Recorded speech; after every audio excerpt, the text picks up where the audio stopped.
About 40 years ago, the E-Class was all about this half of the car. Not anymore. The V214 has reached a point where it can no longer be considered an evolution of the W124 E-Class. No, it's a continuation by nameplate, sure, but it isn't what you could call an improved interpretation of what the E-Class should have been today. It's a completely different car with completely different ideas. A car that's trying to keep up with the times, you could say.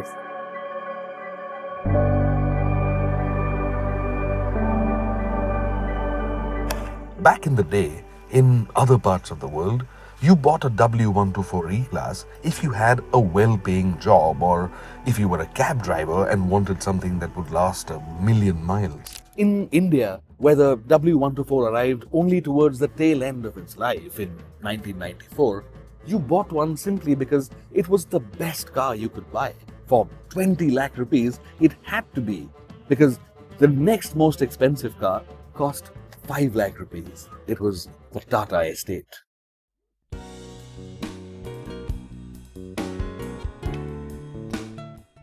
I was 4 years old when the W124 was launched, and by the time I was 14, I wanted to buy one very, very badly. And I should have, because at the time, you could have one for the price of a high-end motorcycle, 80,000-90,000 rupees. But of course, I didn't have the means or a driver's license. Although, I think I was very good at writing essays.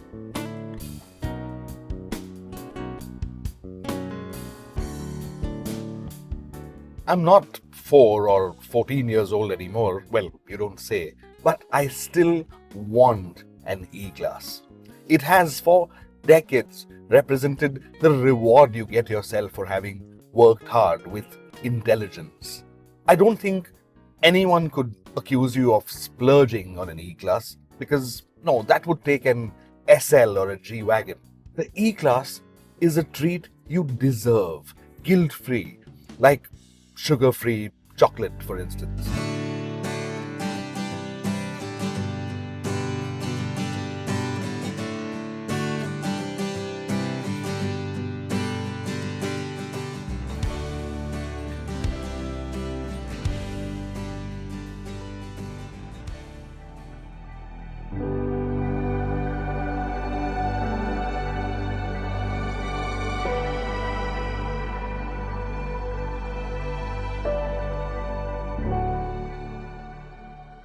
Is this that E-Class?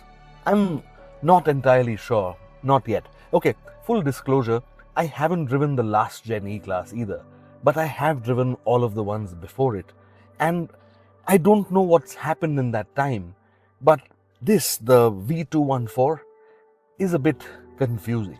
I've driven it, been driven around in it, fallen asleep in it, and I have to say, it rides really, really well. But for a car that's meant primarily for the backseat, if I understand it correctly, this one is oddly focused on the front row. I mean, look, the entire dashboard is a screen, and not just one, but 3 huge screens. You also get level 2 ADAS, 4 driving modes, 4D audio, which activates speakers inside the seat backs, and but that's only in the front row. And you also get a memory function for the chauffeur, you get an auto parking feature, and if you want to experience what it's like to live inside one of those party tower speakers, then, well, you've got 64 ambient light colors to choose from. But Mercedes expects the E-Class to be chauffeur-driven, I think. At least the E200, if not the E450.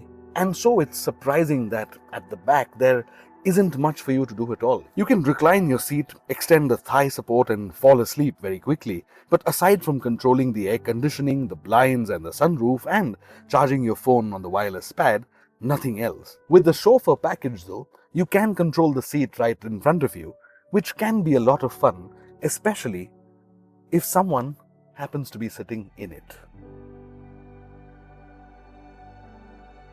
So you see, you'd want to be in the backseat only if you wanted to shut off from the world and rest. And the stuff you're really paying for that gives it that near 80 lakh rupee ex-showroom price All of that's meant for your chauffeur and for your PA. Ideally, and here's a humble suggestion from someone who's never built a car in his life, Mercedes should have really brought that entire 3-screen Audrey business to the back row, kept the front more driver or chauffeur focused, and that would at least mean that the backseat would have become a complete package. And there still wouldn't be any reason to worry about losing S-Class customers because that car is worth more than twice as much. And anyway, nobody really buys an S-Class because they need it to solve problems. They buy one because they can. Why am I obsessing so much over all of this? It's a nice car to be driven around in, and it's a Mercedes-Benz. Most people would stop at that. But the E-Class isn't just meant to be a nice car. It is the most important car in Mercedes' range. It's best-selling one historically. And there lies the problem. You see, up until 2015, Mercedes sold 13 million E-Classes. And in the decade since, just over 1 million globally. It's clearly fighting a battle of relevance against SUVs, most of them from its own family. And as an enthusiast, as somebody who really loves the E-Class a lot, it's not a very pretty battle to witness. For what the E-Class has been as an icon in motoring history, it deserves better, and it needn't look elsewhere for inspiration. Its own legacy has enough to offer.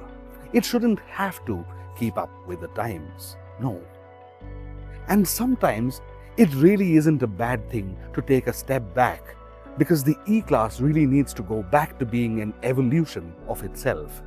It needs to look within.